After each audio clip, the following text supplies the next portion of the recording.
But I know you released a manifesto yesterday or the day before, which was very descriptive in terms of what you're planning to do. From the private sector's perspective, the alarming area that I want to ask you is, you all have said you're going to adjust the DSA. If the DSA is amended, we do not know whether IMF will stay in the program, from what we understand. If you are going to discuss the parameters again with IMF, you also are going to negotiate or renegotiate. What exactly are you going to renegotiate with the IMF in order to change the parameters? If that happens, the program will collapse, is our view. What answers can you give to that? Thank you, Duminder.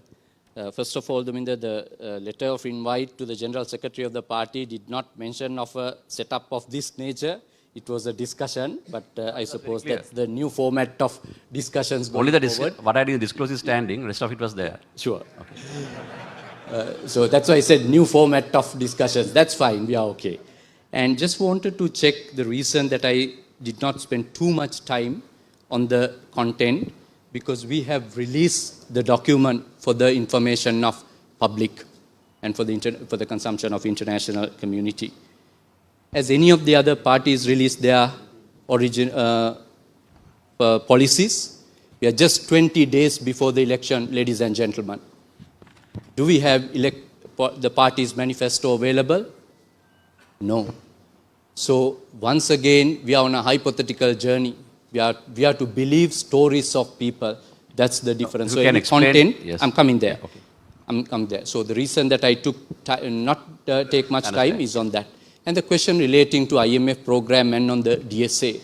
A DSA is necessary for a country to negotiate based on their basis. What is the projection? What are the outflows? What are the inflows? What's the external sector going to be, etc.? How are you going to refinance? At what point you will reach your debt sustainability? In order to do that, one way is to, obviously IMF has given their DSA model. What we are saying is we will do our own DSA, which we have prepared, which we are on the process of finalizing with the input of industry and the experts, which we are doing at the moment. So we will have a basis for discussion with IMF.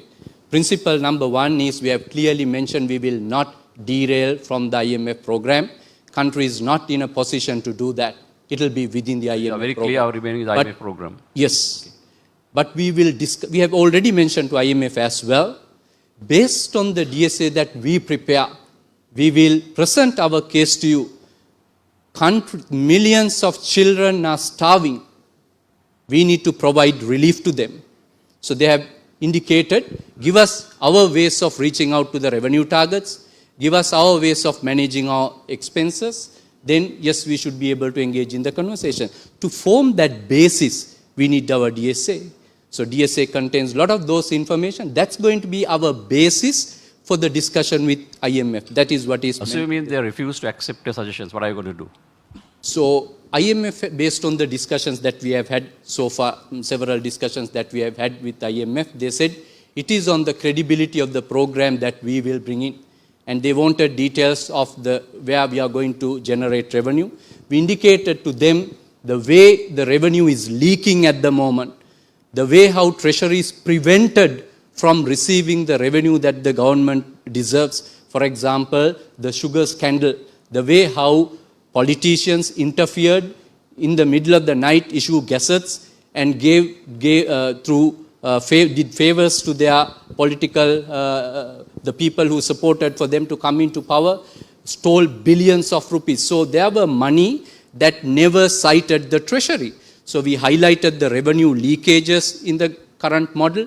We suggested how we are going to fix certain institutions which are supposed to generate revenue. Customs, for example, IRD, for example. You can't fix a government institution just by changing the president of the country.